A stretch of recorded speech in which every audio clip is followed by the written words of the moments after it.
ನನ್ನ ಅನಿಸಿಕೆ ಏನಪ್ಪ ಅಂದ್ರೆ, ಓಕೆ ಸರ್, ಇಷ್ಟೆಲ್ಲ ನಾವು ಮಾತಾಡ್ತಿದ್ವಿ, ಗಿಲ್ಲಿ ಅವ್ರನ್ನ ನಾವು ಟಿವಿಯಲ್ಲಿ ನೋಡಿ ಇಷ್ಟಪಟ್ಟು ಮಾತಾಡ್ತಿದೀವಿ. ಬಟ್ ಆದ್ರೆ ಗಿಲ್ಲಿ ಅವರ ಸ್ವಭಾವವನ್ನ ಹುಟ್ಟಿಂದಲೇ ಕಂಡವರು. ಸೊ ಅವ್ರ ಊರಲ್ಲಿ ಅವ್ರ ಪಕ್ಕನೆ ಹಾದು ಹೋದವರು ಕೂಡ ನಮ್ಮೊಟ್ಟಿಗೆ ಮಾತಾಡಿದ್ದಾರೆ. ನಮ್ಮ ಕೊಲೀಗ್ ಕಾರ್ತಿಕ್ ನಡೆಸಿದಂತಹ ಪ್ರತ್ಯಕ್ಷ ವರದಿ ಒಂದು ಬೈಟ್ ನಿಮ್ಮೆಲ್ಲರಿಗೂ ತೋರಿಸ್ತೀನಿ. Have a look.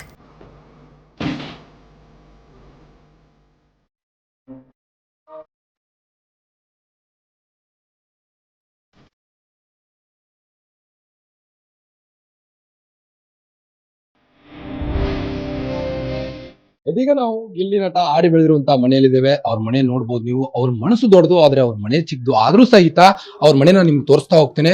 ಮೊದಲಿಗೆ ಅವ್ರ ಮನೆಯಲ್ಲಿರುವಂತ ಎಲ್ಲ ಹಾರಗಳನ್ನು ನೋಡಿರ್ಬೋದು. ಸಿಕ್ಕಾಪಟ್ಟೆ ಅವರಿಗೆ ನೆನಪಿನ ಕಾಣಿಕೆಗಳು ಕೂಡ ದೊರೆತಿದ್ದೇವೆ.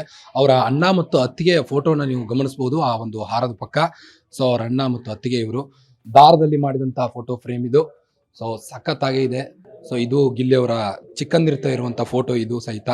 So true honest entertainer Gilli, thanks for entertaining ಅಂತ ಒಂದು ವಾಲ್ ಕೂಡ ಇದೆ. ಅದನ್ನು ಸಹಿತ ನೀವು ಗಮನಿಸಬಹುದು ಫೋಟೋದಲ್ಲಿ. ಇನ್ನು ನೆನಪಿನ ಕಾಣಿಕೆಗಳು ಸಿಕ್ಕಾಪಟ್ಟೆ ಇದೆ ಗಿಲ್ಲಿ ಅವ್ರ ಮನೆಯಲ್ಲಿ. ಮೊದಲಿಗೆ ಕನ್ನಡ ಯುವಕರ ಸಂಘದಿಂದ ನೆನಪಿನ ಕಾಣಿಕೆ ದೊರೆತಿರುವಂಥದ್ದು ನೀವು ದೃಶ್ಯದಲ್ಲಿ ಮೇಲಿನ ಒಂದು ಫೋಟೋದಲ್ಲಿ ಗಮನಿಸಬಹುದು. ಇನ್ನ ನಮ್ಮ ಆಕ್ಟರ್, ಕನ್ನಡದ ಆಕ್ಟರ್ ಶರಣ್ ಅವ್ರ ಜೊತೆಗೆ ನಮ್ಮ ಗಿಲ್ಲಿ ಅವರು ಕಾಣಿಸಿಕೊಂಡಿರುವಂತಹ ಪರಿಯನ್ನ ಆ ಫೋಟೋಲ್ಲಿ ನೀವು ವೀಕ್ಷಿಸಬಹುದು. ಇನ್ನ ಭರ್ಜರಿ ಬ್ಯಾಚುಲರ್ ಅಲ್ಲಿ ರನ್ನರ್ ಅಪ್ ತೆಗೆದುಕೊಂಡಿರುವಂತಹ ಬಹುಮಾನವನ್ನು ಗಮನಿಸಬಹುದು. ಕಾಮಿಡಿ ಕಿಲಾಡಿಗಳು ರನ್ನರ್ ಅಪ್ ಕೂಡ ಅವ್ರಿಗೆ ದೊರಕಿರುವಂತದ್ದು. ಇದಾದ ಬಳಿಕ ಗಿಲ್ಲಿ ಒಂದು ಖ್ಯಾತಿಯನ್ನು ಪಡೆದ್ರು. ಅದಾದ ನಂತರ ಬಿಗ್ ಬಾಸ್ ಅಲ್ಲಿ ಈಗ ಗ್ರ್ಯಾಂಡ್ ಫಿನಾಲೆಗೆ ಎಂಟ್ರಿ ಆಗಿದ್ದಾರೆ. ಸೊ ಈ ಗ್ರ್ಯಾಂಡ್ ಫಿನಾಲ್ ಅಲ್ಲೂ ಗೆದ್ರು ಸಹಿತ ಬಿಗ್ ಬಾಸ್ ಅವರ ಒಂದು ಅವಾರ್ಡ್ ಕೂಡ ಅವ್ರ ಮನೆಗೆ ತಲುಪುತ್ತೆ ಅನ್ನೋದನ್ನ ಯಾವುದೇ ಕಡಾಖಂಡಿತ ಅಂತಾನೆ ಹೇಳ್ಬೋದು. ಸೊ ದರ್ಶನ್ ಅವರೊಟ್ಟಿಗೆ ಗಿಲ್ಲಿ ಅವರ ಒಡನಾಟ ಹೇಗಿತ್ತು ಅನ್ನೋದನ್ನ ಆ ಫೋಟೋದಲ್ಲಿ ನೀವು ಗಮನಿಸಬಹುದು.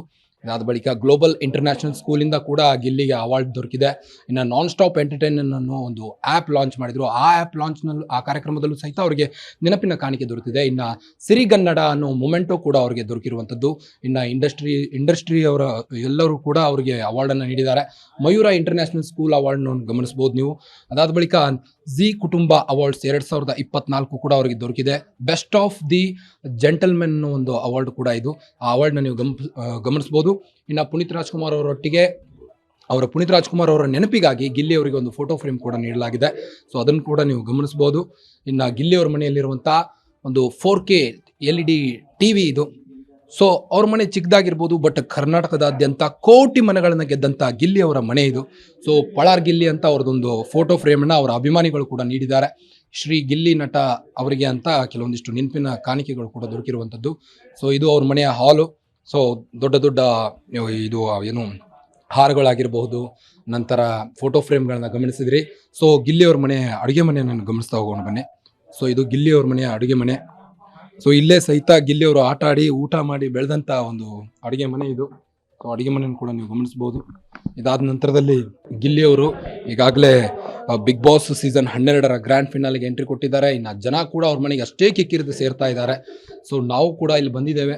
ಸೊ ಹಲವಾರು ಅವಾರ್ಡ್ಗಳನ್ನ ಗಳಿಸಿ ಈಗ ಕರ್ನಾಟಕದ ಮನೆ ಮಾತಾದಂಥ ಗಿಲ್ಲಿ ಅವರ ಒಂದು ಹಾಲ್ ನೋಡಿದ್ವಿ, ಅಡುಗೆ ಮನೆ ನೋಡಿದ್ವಿ. ಈಗ ಅವರ ಒಂದು ರೂಮನ್ನು ಗಮನಿಸ್ತಾ ಹೋಗೋಣ. ಇದು ಗಿಲ್ಲಿ ಅವರು ಆಟ ಆಡಿ ಬೆಳೆದಿರುವಂಥ ಮನೆ. ಸೊ ಗಮನಿಸ್ಬೋದು ನೀವು. ಗಿಲ್ಲಿ ಅವ್ರದ್ದು ಮತ್ತೊಂದು ಅವಾರ್ಡ್ನ ಈ ರೂಮಲ್ಲಿ ಹಾಕಿದ್ದಾರೆ. ಸೊ ಸಿಂಪಲ್ ಮನೆ. ಒಂದು ಕಡು ಕುಟುಂಬದಲ್ಲಿ ಬೆಳೆದಂತಹ ಒಂದು ಕಡು ಬಡತನದ ಕುಟುಂಬದಲ್ಲಿ ಬೆಳೆದಂತಹ ಗಿಲ್ಲಿ ಈಗ ಕರ್ನಾಟಕದ ಮನೆ ಮಾತಾಗಿದ್ದಾರೆ.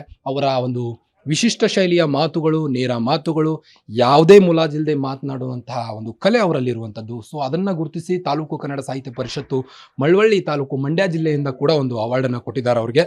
ಸೊ ಇದು ಅವರ ಮನೆ ದನದ ಕೊಟ್ಟಿಗೆ, ಗಿಲ್ಲಿ ಅವ್ರ ಮನೆಯಲ್ಲಿ ದನದ ಕೊಟ್ಟಿಗೆ.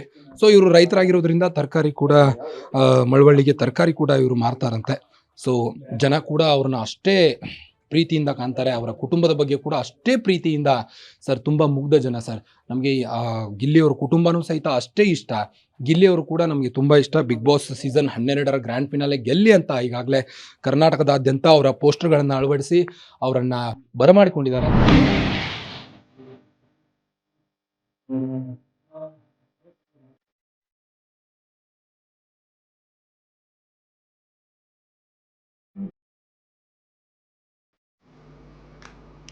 ಎಸ್, ಅವರ ಮನೆ ಹೇಗಿದೆ, ಅಲ್ಲಿನ ಜನ ಏನು ಮಾತಾಡಿದ್ದಾರೆ ಅದನ್ನು ಕೂಡ ತೋರಿಸೋ ಅಂಥ ಪ್ರಯತ್ನ ನಾವು ಮಾಡ್ತಿದ್ದೀವಿ. ಸೊ ಸೀಸನ್, ನೀವಿದ್ದಂತಹ ಸೀಸನ್ ಬಗ್ಗೆ ಮಾತಾಡೋದಾದ್ರೆ ಶಶಿಕುಮಾರ್ ಅವರು ವಿನ್ ಆಗಿದ್ದು, ಆ್ಯಂಡ್ ತಮ್ಮ ಸೀಸನ್ನಲ್ಲಿ ಹನುಮಂತ್ ಅವ್ರು ವಿನ್ ಆಗಿದ್ದು. ಸೊ ಈ ಹನುಮಂತ್ ಅವ್ರ ಕ್ಯಾರೆಕ್ಟರು ಗಿಲ್ಲಿ ಕ್ಯಾರೆಕ್ಟರ್ ಸ್ವಲ್ಪ ಸಿಮಿಲರ್ ಅಂದ್ರೂ ತಪ್ಪಾಗಲ್ಲ. ಯಾಕಂದ್ರೆ ನಾನು ಅಲ್ಲಿಂದಾನೆ ಬಂದಿದ್ದೀನಲ್ಲ, ಸೇಮ್ ಗಿಲ್ಲಿ ಕ್ಯಾರೆಕ್ಟರ್ ಏನಿದೆ ಸೇಮ್ ಹನುಮಂತ ಕ್ಯಾರೆಕ್ಟರ್ ಅದೇ ಥರನೇ. ಬಟ್ ಏನಂದ್ರೆ ಹನುಮಂತಗೆ ಹಾಡಿನಲ್ಲಿ ಹಾಡ್ಕೊಂಡು ಒಂದು ಕಾಲು ಹೇಳೋದಾಗಲಿ, ಒಂದು ಎಂಟರ್ಟೈನ್ ಮಾಡೋದಾಗಲಿ ಮಾಡ್ತಾನೆ. ಗಿಲ್ಲಿಗೆ ಮಾತಾಡೋ ಶೈಲಿ, ಮಾತೇ ಬಂಡವಾಳ ಅಂತಾರಲ್ಲ ಆ ಥರ. ಮೇಡಮ್ ಒಂದು ನಿಮಿಷ, ಗಿಲ್ಲಿಗೆ ಏನಾಗಿದೆ ಅಂದರೆ ನನ್ನ ಅನಿಸಿಕೆ ಏನಪ್ಪ ಅಂದರೆ ಜನರ ನಾಡಿ ಮಿಡಿತ ಗೊತ್ತು, ಎಲ್ಲಿ ಮೈನ್ ಮಾತಾಡೋ ಕಂಟೆಂಟ್ ಅಂತ 11 ಸೀಸನ್ ಅನ್ನು ಪಕ್ಕಾ ಫಾಲೋ ಮಾಡ್ಕೊಂಡ್ಬಂದಿದ್ದೇನೆ. ಆಮೇಲೆ ಎಲ್ಲಿ ಏನು ಮಾತಾಡಬೇಕು ಅಂತ ಗೊತ್ತು, ಎಲ್ಲಿ ಯಾವ ಕಂಟೆಂಟ್ ಕೊಡ್ಬೇಕಂತ ಗೊತ್ತು, ಆಮೇಲೆ ಏನು ನಗಿಸ್ಬೇಕು ಅಂತ ಗೊತ್ತು, ಸಂದರ್ಭಕ್ಕೆ ತಕ್ಕಂಗೆ ಹೆಂಗಿರ್ಬೇಕು ಅಂತ. ಮೇಡಮ್ ಈ ಕ್ಯಾರೆಕ್ಟರ್ನ ಯಾರು ಇಟ್ಕೋತಾರೆ ಮೇಡಮ್? ಜೊತೆಗೆ ಏನಾಗಿದೆ ಮುಗ್ಧತೆ. ಈ ಮುಗ್ಧತೆ ಒಂದಿದ್ರೆ ಮೇಡಮ್ ನೀವು ಜಗತ್ತಲ್ಲಿ ಎಲ್ಲಿ ಬೇಕಾದ್ರೆ ಬದುಕ್ಬೋದು ಅನ್ನೋದಕ್ಕೆ, ಏನು ಬೇಕಾದ್ರೆ ಸಾಧನೆ ಮಾಡ್ಬೇಕು ಅನ್ನೋದಕ್ಕೆ ಗಿಲ್ಲಿನೇ ಸಾಕ್ಷಿ ಮೇಡಮ್. ಇದಕ್ಕೆ ಅದ್ಭುತವಾಗಿದೆ. ಆಮೇಲೆ ಏನಾಗುತ್ತಾರೆ, ಗಿಲ್ಲಿನ ಒಂದು ಅಬ್ಸರ್ವ್ ಮಾಡ್ಬೋದು ನೀವು. ಸೂಪರ್ ಸ್ಟಾರ್ ರಜನಿಕಾಂತ್ ಅವರು, ಶ್ರೀಮತಿ ಅವರು ಅವ್ರ ಫ್ಯಾನು, ರಜನಿಕಾಂತ್ ಅವ್ರ ಫ್ಯಾನು. ಆಂಧ್ರದಲ್ಲಿ ಚಿರಂಜೀವಿ ಅವ್ರ ಮನೇಲಿ ತೆಲುಗು ಬರಲ್ಲ, ಆದ್ರೂ ಕನ್ನಡ ನೋಡ್ತಾರೆ. ಹುಡುಗನ ಪ್ರಾಪರ್ಟೀಸ್ ಕಾಮಿಡಿ ನೋಡ್ತಾರೆ. ಸೊ ಕನ್ನಡದಲ್ಲಿ ಎಲ್ಲ ಏನೇನು ನಟರಿದ್ದಾರೆ ಮೇಡಮ್ ಎಲ್ಲರೂ ಸರ್ ಒಟ್ಟಾರೆಯಾಗಿ ಅವ್ರು ಖುದ್ದಾಗಿ ಹೇಳಿಲ್ಲ ಅಂದ್ರೂ ಕೂಡ ಜನ ಅಂತೂ ಎಲ್ಲ ನಂಬಿಸ್ತಾ ಇದ್ದಾರೆ. ರಜನಿಕಾಂತ್ ಅವ್ರ ಫ್ಯಾನ್ ಇಲ್ಲ, ಖಂಡಿತ ಮೇಡಮ್ ಮಾತಾಡಿದ್ದಾರೆ, ವಿಡಿಯೋ ಇದೆ, ಮಾತಾಡಿದ್ದಾರೆ. ವೈಫ್ ಅವ್ರ ಫ್ಯಾನ್ ಕನ್ನಡ ಬರೆದು ನೋಡ್ತಾರೆ.